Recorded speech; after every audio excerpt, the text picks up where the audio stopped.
Justin Herbert was a gamer in week 1, getting it done with his arm and his legs, and the Chargers will need him to do it again on Monday Night Football with first place in the AFC West up for grabs.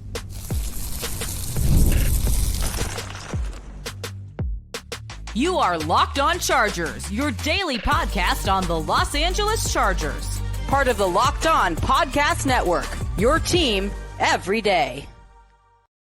What is up, and welcome into the Locked On Chargers podcast. I'm your host, Daniel Wade, joined as always by my co-host, David Droegemeier, and we've been covering the Chargers now for 10 seasons, but this is our 8th year as the host of the Locked On Chargers podcast, bringing you your team every day. Thank you to the everydayers out there for making us your first listen. To make sure that you never miss the show, go subscribe or follow for free on the Locked On Chargers YouTube channel and listen wherever you get your podcast from. David, what do we got today? Daniel, the Broncos lost, the Chiefs lost again. The Chargers have an opportunity to make a big statement in the AFC West if they want to try to win this division. On offense, it's about funneling the offense through Justin Herbert. On defense, it's about heating up Geno Smith. Make sure that you make it uncomfortable for him. And of course, as always, we finish things up with our bold and game predictions. I know, including if this could be Omarion Hampton's breakout game, but there's a lot to get into as we get into our keys for success for Monday Night Football. A huge stage for the Chargers tonight to not only get a victory against a bitter rival in the Raiders because it's FTR forever, but also always a chance to go 2-0, not only for the season, but also inside your division while watching teams like the Chiefs and the Broncos scuffle over the weekend. So I'm excited to see what the Chargers can do, especially with how impressive they are in their first performance. And there was one big thing that stood out, and it was just that, like you said, the game and the offense was funneled through Justin Herbert, and it was a more free and uninhibited Justin Herbert, a healthy Justin Herbert. But to me, the one thing that stood out was just like, he was just a gamer, man. He put the team on his back when he needed to. The run that he had that got called back because of the Jamari Sawyer hold showed me something that I just haven't seen from him. It's like a juke here, a stiff arm here, a bowl through Nick Bolton for an extra 3 or 4 yards to pick up a first down on like 2nd and 18. So yeah, if it's one thing to do it for a game, we've seen him do it for a game. We've seen him, use his legs and have that creativity in a night, but we haven't seen him do it consistently. We haven't seen him play like Josh Allen for a season or anything close to that even. So I think to me, that's what this is about, because with this pass rush, he could be running around a little bit. He's going to have some moments where he puts the offense on his back, picks up a key first down, hits a big throw under pressure. And I think that's about being a gamer and getting that done again. If he wants to jump into that MVP conversation, it's about having performances like last week every single week, and it's stacking those type of performances and going out there and getting big wins, putting the team on your back and showing that you can be that type of difference maker. Don't abandon what works. Let Herbie keep slinging it. He was throwing it all over the yard to great effectiveness. Also, he's got to keep running, keep those drives moving. Stresses out the defense tremendously when they have to defend the quarterback running. And also the backyard plays. We saw it with Patrick Mahomes. Justin Herbert can do that too. Those off-script plays are almost impossible to defend when you have a quarterback with the arm strength and the accuracy of Justin Herbert. And we know now that Greg Roman has been pushing him to do it and telling him to do it. And I think it's really in this game going to be about it also just being the better of the matchups, right? Because if you look at where that team was weak last week, the Raiders in that game against the Patriots, it was in the secondary. And there will be some chances to be had there, David, because two of the lowest graded defenders on that defense last week were the two of their 3 starting corners, basically. And when you look at what the Chargers receivers did last week, 3 guys with at least 5 catches and 68 yards, I just don't see in that way, if the offensive line can give any time at all, that the Chargers can't pick that apart. Pick up, Kayshon Boutte had, 6 catches for 103 yards last week. Stephon Diggs had 6 for 57. That was a game the Patriots lost, and they're not nearly as good of a team. But I just think that for me, the receivers do have to show up again. That is somewhere where you have a clear advantage on paper. There's just, even if, you give extra attention to Ladd McConkey, those other guys showed what they could do. And now it's up to them continuing to kind of spread the wealth around and those guys taking advantage of a very favorable matchup. No question. I mean, last week it was 18 receptions on 26 targets for 221 yards and 3 touchdowns between Keenan Allen, Lab McConkey, and Quentin Johnston. That is putting in work. That is very, very, very effective, and I expect that they will continue to be effective in this game. But also, I'm going to point to another part of the pass catchers that I think will have an effective game in this one, and I'm going to the tight ends. The Patriots had some pretty good success against the Raiders. They had 5 catches for 76 yards on 9 targets. This is where I want to see the Tyler Conklins and hopefully Aronde Gaston II out there catching passes from Justin Herbert on offense, because there is a vulnerability along with the wide receivers. Obviously, you don't want to neglect them or forget about them, but I think there's going to be some opportunities over the middle of the field for the tight ends to be able to make their hay and get some explosives in that part of the field as well. Yeah, and it'd be great if you could see like an Aronde Gatson out there helping spread out that defense, because there's only so many good coverage players you can have, and they don't have many of them on the back end. Decent safety group, but the cornerback room leaves a lot to be desired. I'd say same with the linebacker room as far as coverage goes, especially. But I'd say also part of that, David, is with this offense and letting Justin Herbert be free and letting him kind of create and kind of just play some backyard football at times, is don't get conservative. They did a great job of this last week when every time Patrick Mahomes came back with a punch, right, you had another way to answer it, including that final drive where you end things on your own terms and never even let him get the ball back. But I think that is, especially against, maybe a team that you don't hold in as high of regards as Patrick Mahomes, who can, get you in 13 seconds. Continue that strategy, though, and find the separation, especially against a worse team. Like, you are a better team in this matchup. Find the separation in the game, and then when you do, go for the kill shot. The longer you let them hang around, the more dangerous it's going to get for you in this game. If you have a chance to put them away, you can't get conservative and stop running what's working for you on offense. So I think that's a big thing for me in this specific matchup. Don't play down, right? If you get a chance to finish them, finish them. 100% agree. Last week, the Chargers only had 4 attempts over 20-plus yards down the football field. We know that is capable of going up, and they didn't have any success on any of those throws. It was an 0 for 4 situation. So Justin Herbert has the big arm. I want to see them continue to try to access the deep part of the field. We have receivers that can run down the field and really stretch the field like Keandre Lambert-Smith can. He's definitely a weapon, and maybe, he gets one of those opportunities to go on a streak and catch a 40, 50-yard pass to be able to put some points on the board, stress out the Raiders. Because, hey, what the Chargers want to do is get up big and then run the clock out to be able to burn, to be able to finish this football game. But to be able to do that, you got to put points on the board, and that means throwing it deep, taking a couple of calculated risks. Obviously, you don't want to put the ball in harm's way, and fortunately, Justin Herbert is historically great at not doing that. Yeah, absolutely. I think that, Justin Herbert tied for 12th last week with as far as 20-plus yard throws down the field, and there was, he missed Ladd on what would have been a 20-plus yard touchdown. He also had the one to Keenan Allen in the whole shot where Keenan dropped it along the sideline. Yeah.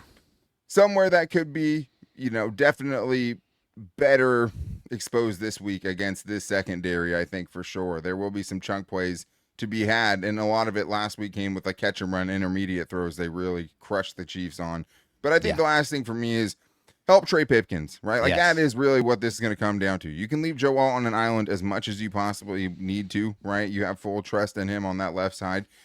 You can't go into this game knowing this is such a gigantic matchup and not playing your game plan around it. So I think that is, for me, the last thing here is just Tre Pipkins, 4 pressures allowed last week, starting at right tackle. Max Crosby usually lines up on that side. That is the biggest mismatch on the field on Monday night, to me, period. So to chip him with tight ends, right, misdirections, throwing on early downs like you did last week, keep him off balance. Don't give him free shots at Justin Herbert. Obviously, that's why Justin Herbert has to be kind of in gamer mode too, because there are going to be some times where he's going to have to get around somebody, get past somebody, and make it work by himself. But you also just can't go into it thinking, okay, we can just leave Tre on an island and, we'll live with the consequences of it. That just would be dumb. So hopefully they help Tre Pipkins accordingly, because it's just not fair to him to send him out there in that mano-a-mano battle. But we still have to talk about our defensive keys for success, and there are some weak spots on that Raiders offensive line that have to be exposed. But the one thing this defense cannot do is let Brock Bowers take over this game. So we're getting into all that and more on today's Locked On Chargers podcast. This episode is brought to you by PrizePicks, the daily fantasy app where making the right call can actually pay off. You and I make decisions every day, but on PrizePicks, being right means cashing in. With football back, PrizePicks is the simplest and fastest way to get in on the action. Just pick more or less on 2 to 6 player stat projections, and you can turn your takes into real prizes all in less than 60 seconds. And the great thing is, the Chargers are in the game tonight, and you can still get in on the action with Justin Herbert throwing for more than or less than 254.5 passing yards. He crushed that last week. Or you could go combine that with Ladd McConkey going for more than or less than 72.5 receiving yards. If you think this is an Omarion Hampton game, you can click him in at 55.5 rushing yards, more or less than that. And all you have to do is pick those. And if you win, you're in the money. So all you have to do, download the PrizePicks app today and use the code LOCKEDONNFL to get $50 in lineups after your first $5 lineup. That's code LOCKEDONNFL for $50 in lineups after your first $5 play. PrizePicks, it's good to be right.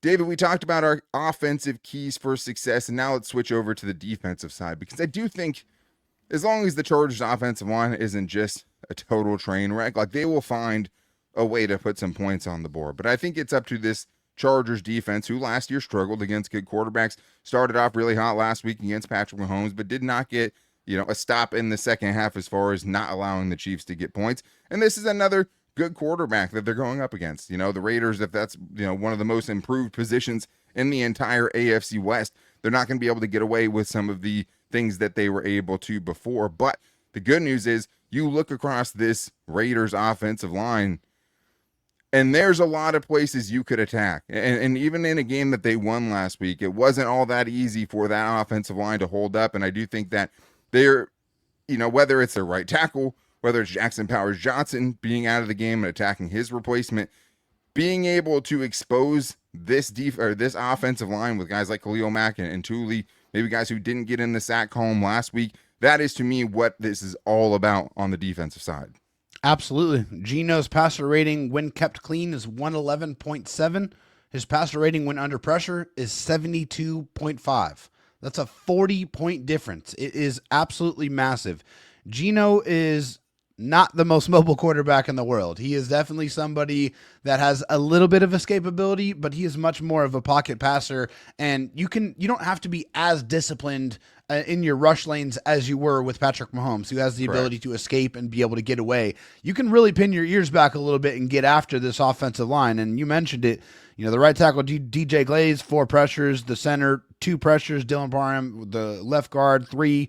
Jackson Powers-Johnson is going to be out of this game, and so they're going to have a backup that's going to be in place of him. So there are going to be opportunities to confuse and frustrate this offensive line, and I absolutely expect the Chargers' interior defensive pass rushers and Khalil Mack to be licking their chops in this game, because they have a quarterback that's not the most mobile, and if they're able to crash around them, they absolutely should be able to find success. All of the sacks that were rendered against the Raiders last week came off of blitzes, and they got pressure, as far as the New England Patriots got pressure on 66.7% of those blitzes. So blitzing is a very good idea. The Patriots used it very effectively. The Chargers should follow suit as well. Yeah, I mean, a certain amount of it is, winning your one-on-one matchups and winning them quickly and getting those quick wins to force quick throws that turn into turnovers and all of that. Yeah. The other part of it is, if you can't do that, how is Jesse Minter going to scheme up these pressures? Because there are those weak spots. I mean, 4 of the 5 offensive linemen last week gave up at least 2 pressures, right? And you talk about somebody having to replace Jackson Powers-Johnson. The good news is they have an experienced veteran for them over there. The bad news is he was about the worst pass protecting guard in the NFL last year. He had 51 pressures allowed, which was 8 more than any guard in football last year. And the Chargers had some rough guard play themselves. Neither of their guards sniffed 50 pressures allowed. He also was tied for the most sacks allowed with 8 at the position last year, including giving up 2 sacks in each of his last 2 games. So 4 sacks over the last 2 games with the Bengals last season. Music Obviously, to my ears. Not known for how good of an offensive line they put in front of Joe Burrow. So there are a lot of places you can attack this offensive line. you have to be better than you were in that department last week, especially with the edge rushers. Basically, anyone that's not Colton Miller, you should be attacking and you should be winning a fair amount of those matchups. But there's one hard part to this game, David, and that's not knowing if Brock Bowers is going to play or not. We are both going to assume that Brock Bowers is going to play. The head coach of the Raiders, Pete Carroll, did say he expected him to play and he looked great at practice. But man, it's hard, right? This is a rivalry between two coaches where if I was Pete Carroll and I didn't know if Brock Bowers was going to play, what I would absolutely want the opposing defensive coordinator to do is craft the entire defensive game plan around Brock Bowers and be like, something came up. So like, I do think, there's a good chance he plays, but if he doesn't play in this game, because Pete Carroll said that he looked great, that wouldn't shock me at all. But this is also a dude that had 5 catches for 103 yards last week. In 3 quarters, David didn't even play the fourth quarter. He's been one of not just the best tight ends in the league, one of the best receiving options in the league, period, since he took over last season. Like we kind of thought he would, right? We loved Brock Bowers coming out. Yeah, we did. But if in this game, you have the guys, not many can match up, David, but if you were trying to find a couple of guys who could match up and at least limit the damage, you'd be looking at a guy like Derwin James or Deion Henley. Both is who you're going to be looking at, because both these guys are going to be tasked with trying to at least limit Brock Bowers as much as possible. He's going to get his, and you have to go into this with the expectation that he's going to play. And if he doesn't play, great. Then, you're going to adjust off of that, right? But you always have to go into it. And yes, there absolutely is gamesmanship going on between Pete Carroll and Jim Harbaugh. They're not going to try to give any information out there one way or another. It's going to be smoke and mirrors as much as possible. These guys are trying to win. Like, these are two extremely competitive, very successful football coaches. So yes, they are going to put out anything out there and hope that you take it and run with it. But of course, we're talking about Jim Harbaugh here, and Jim Harbaugh is going to make sure that his football team is prepared and ready to go. Brock Bowers is way too good of a football player for you not to be ready for. And I think he's going to play, but I feel like he's probably going to be on somewhat of a pitch count. I think he's going to be in there on those obvious third down situations, in those got to have it big play situations where you need all your playmakers on the field. I think you're going to see him in those situations primarily because he has a knee injury, and we don't know how. He's obviously not 100%. He missed a couple of days of practice this week, so it's something that you have to be ready for, and you got to make sure that this guy does not wreck the game. Yeah, obviously in a long week leading up to it, right? A little extra time to rest for them, but only had one full practice or one limited practice this week and did not participate in the other 2. So yeah, I mean, it might be a diminished version, and usually Brock Bowers is just too fast to stay with any linebacker or for any linebacker to stay with, and too big for any defensive back to handle. But you do have a freaking Derwin James who is 6'3", that can, athletically get close to Brock Bowers. Oh, yeah. But he's a special kind of threat. Last year, 10 catches for 108 yards in 2 games versus the Chargers. So about 50 yards a game is what Jesse I'll take that. To last year. Yeah, I think you would take that. It's basically him and Kobe Myers. And if it's not that, you just have to watch the deep shots they do to guys like Trey Tucker and Thornton as well. Both guys who average 22 or more yards per catch. Four receptions, 99 yards, and a touchdown between those two speedsters. So yeah, exactly. I mean, that's 25 yards a catch pretty much. So I think that last thing here quickly, David, is just create a takeaway, right? That's when this defense is at its best. And the Chargers did some good things on defense last week, but turning the Chiefs over was not one of them. They got their hands on several balls. Dante Jackson had a close call, but you also have Tariq Still and Dante, who both have combined for 9 picks last year. So I liked what they did to Patrick Mahomes, especially early last week. But this week, I'm looking for them to force that takeaway that against a team that you could be better than might be the difference in you being able to put them away. Yeah, I absolutely agree. Anytime that you can get the ball back to Justin Herbert on a short field is going to turn into points for you more often than not. So getting those turnovers, they are crucial, and they can change the way the game ends up being decided. Absolutely. I mean, the quickest way to see if you're going to win is looking at the turnover battle. Last week, the reason the Chargers were able to win that game, even though they didn't force a takeaway, was because they didn't give the ball away themselves. So that's what it's about. You have an offense that's really good at taking care of the football, get a couple of takeaways, and that's how you win these games and don't leave it up till the last minute. But we still have more to get into, including our bold and our game predictions. Could this be Omarion Hampton's breakout performance? We're getting into all that and more on today's Locked On Chargers podcast. First, though, I need to tell you that this show is sponsored by BetterHelp.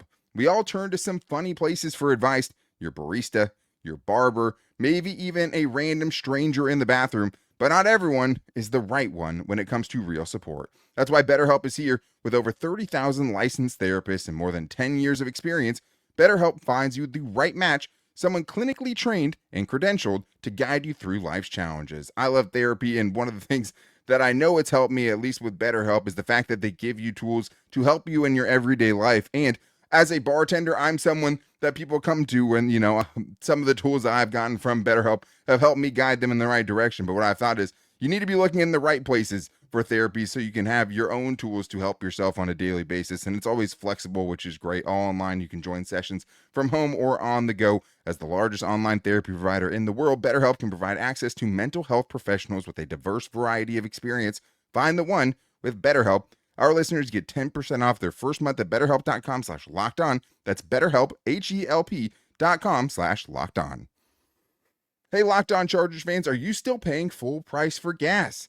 Stop leaving money behind. Get real cash back every time you fill up with the free Upside app. Simply download the free Upside app in the App Store or Google Play right now and start earning cash at the pump today. Use my limited time promo code TOUCHDOWN and get an extra 25 cents back per gallon on your first fill up. You can make up to $300 a year just from buying the gas that you were already going to get anyways. At first, I thought it was too good to be true, but it's totally legit. Real people are getting paid just to make their daily commute, and you can too. Plus, you can cash out at any time to your bank account, PayPal, or an e-gift card for Amazon and other brands. Don't let this offer drive on by. Download the free Upside app now using my limited time promo code TOUCHDOWN for a limited time 25 cent per gallon bonus. That's promo code TOUCHDOWN. Offers vary by user and location. Go to upside.com for terms and conditions. David, we still have more to get into here because, as always, we want to turn it over to the fans and the everydayers to get into what they think their bold predictions are going to be from this one. And we've had a lot of great bold predictions that have come true, that have come really close, but getting you guys involved is one of our favorite parts of the week, and we try to do it as much as we can because we have the best fans out there. And we have a lot to get to today because this game, I think, could lead to some explosive numbers by certain guys. But as always, thank you for making us your first listen. If you need a second listen, I got two for you. Make sure you're checking out Locked On NFL with 2 shows a day with Tyler the Madman Rowland giving you a shot of espresso and Tony Wiggins taking you into the barbershop on YouTube and wherever you get your podcasts from. David, we know Athir always goes bold, but there's one I wanted to get to here because there's one very important character in this movie tonight that we haven't talked about yet, and that is Omarion Hampton, but Athir thinks that's going to change. Daniel, David, this is Athir bold prediction for Monday. My young and talented rookie, Omarion Hampton, outshined Genty. I'm going 127 total yards, 2 touchdowns, Chargers win 27-13. 2-0, had it home, baby. Let's go. Man, that would be an explosive way for Omarion Hampton to kind of put his name, in the mix for the best young running backs in the league for sure. I like the way he looked last week, David. It does feel like it's only a matter of time until we kind of see that big Omarion Hampton performance. Do you think that comes in this game? Yeah, I think in this one, I expect to see a little bit more Najee Harris, to be quite honest with you. I think that's something that is going to factor into this game. Omarion's going to get his touches for sure, and he should. And I feel like there was a couple of plays where he was close to breaking it for a big one. So yeah. I think he absolutely is still going to make his mark on this game, but Najee Harris only played 12 snaps in the previous game and only had 1 carry for 5 yards. That's not going to happen going forward. He is going to get more touches, and I think that's going to eat in a little bit into what Omarion Hampton is going to provide on Monday night. Yeah, I think what you're saying there is it's going to be more Omarion Hampton overall, probably, but much more Najee Harris than the amount we saw last week, right? Not more Najee Harris than Omarion Hampton. Yes. Which would be pretty shocking. But I think that, he needs some space to run with. And they've faced not only just a tough front last week, but if you're looking at where the strength of this Raiders defense is, it's their front. Like, it really is on that defensive line, the edge rushers that they have there. The Patriots only had 18 carries for 63 yards, only averaged 3.3 yards per carry. Like I said before, I don't want the Chargers running their head into the wall to try to get something if it's not working, but I think this would have to happen in a situation where you get up, you can have the game plan play out the way you want, and while you're up 2 scores later on in the game, you can start using the hammer to wear down the Raiders defense and start breaking off some chunk plays, which I don't think is far, from reality either. So let's get to this one here from O Rubio, who's flipping to the other side of the ball from Third and Thirsty, who says Chargers D hold Ashton Jeanty to under 60 rushing yards. David, he didn't have the best debut last week, but we know he's super talented. Can the Chargers follow last week's performance up with keeping him under 60 yards? I think they can, and I think the part of the reason why they're going to do it is because they're going to be up in this football game. I think they're going to get a lead, and they're going to force the Raiders to have to throw the ball more than they want to, and they're not going to be able to give as many carries to Ashton Jeanty as they want to give him. Yeah, I can see that too. I mean, last week the thing is he had like 2, 8, 9, 10-yard carries early on in that game. It's crazy to see that he only went for 38 on 19 carries.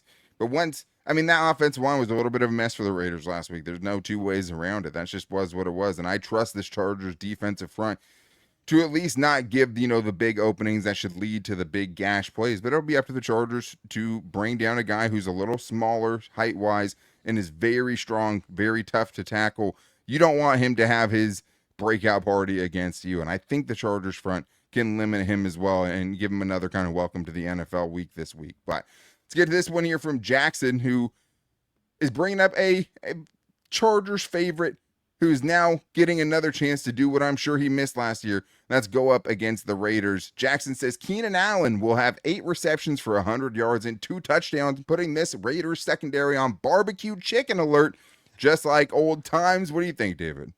I absolutely love this, and if anybody is capable of racking up a bunch of catches, it is absolutely Keenan Allen. He has 11 games with at least 12 receptions and 100 yards, which is the best all-time considering those type of statistics. So for Keenan Allen, we know he gets up for these games. We know that he missed this rivalry out here. He belongs in the AFC West. I just remember the clip of him saying, "Hey, I'm with you, Rashawn," and then he just absolutely decleats a unexpected defensive end and puts him on the ground.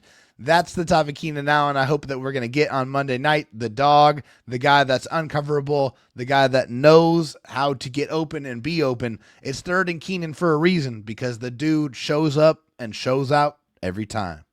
And quietly led the team in targets last week with 10. I don't know if you would guess that if you watched the game last week, but he was the most targeted Chargers receiver of any kind. So if they end up giving more attention to Lamb McConkey, he will have his chances. 100 yards is a lot, but I wouldn't put it past the wily vet. Maybe David is a younger receiver that gets his name in the books on Monday night. What's up, boys? This is Donnie from Wisconsin. My prediction, 34-10 Chargers. Tre Harris gets his first touchdown catch.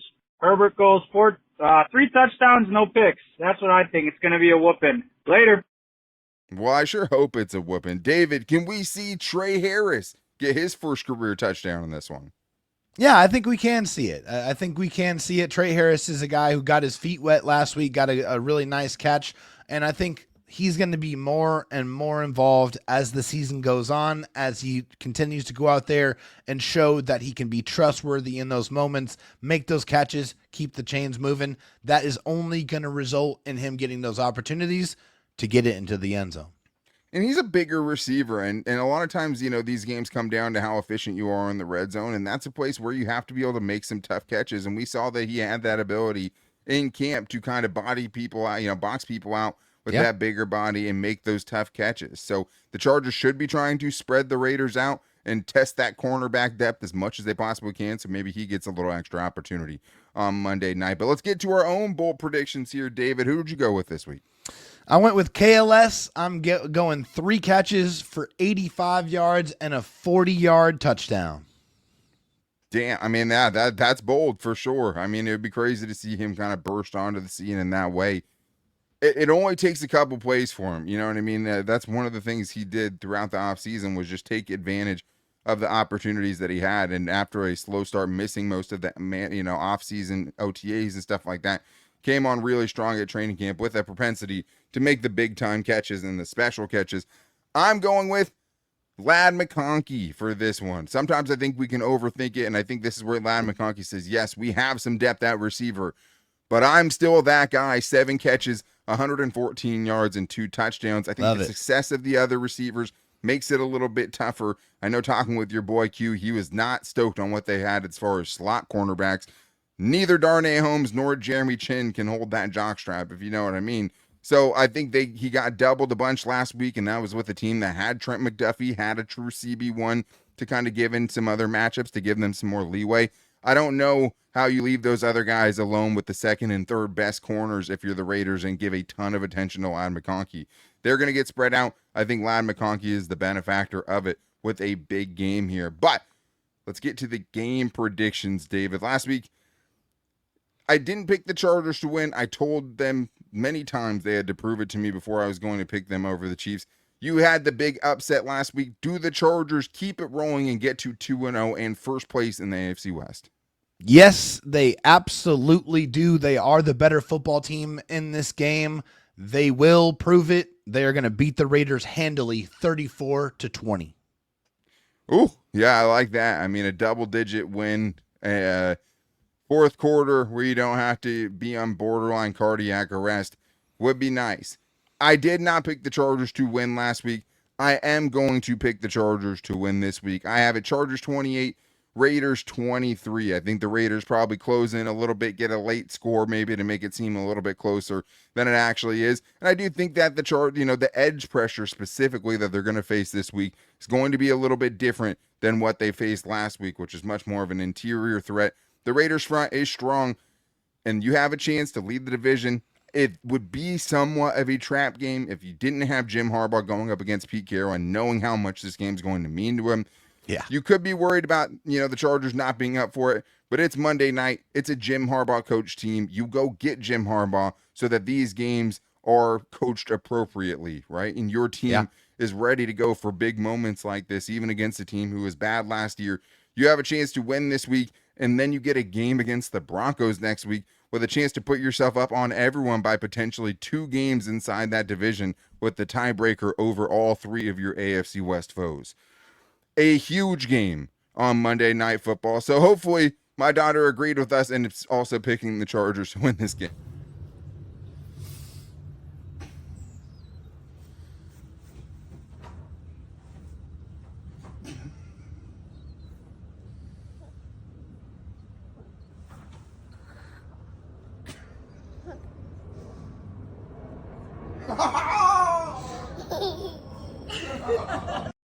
Well, at least I know now that she's not going to just pick the Chargers every week.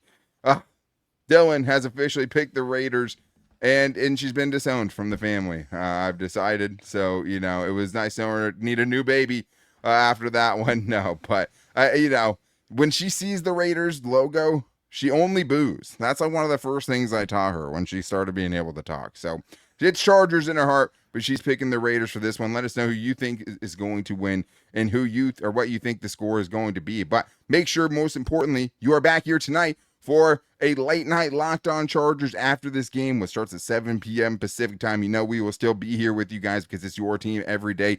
Go and follow or subscribe for free on the Locked On Chargers YouTube channel so you don't miss it. Or listen wherever you get your podcasts from. You can also find the show, and we'll be putting posts out everywhere at Locked On LAC on Twitter, at Locked On Chargers on Instagram, and our Locked On Chargers Facebook page. So be back with us here tonight, Monday Night Football, Chargers versus the Raiders, FTR. But until then, take it easy and go Bolts.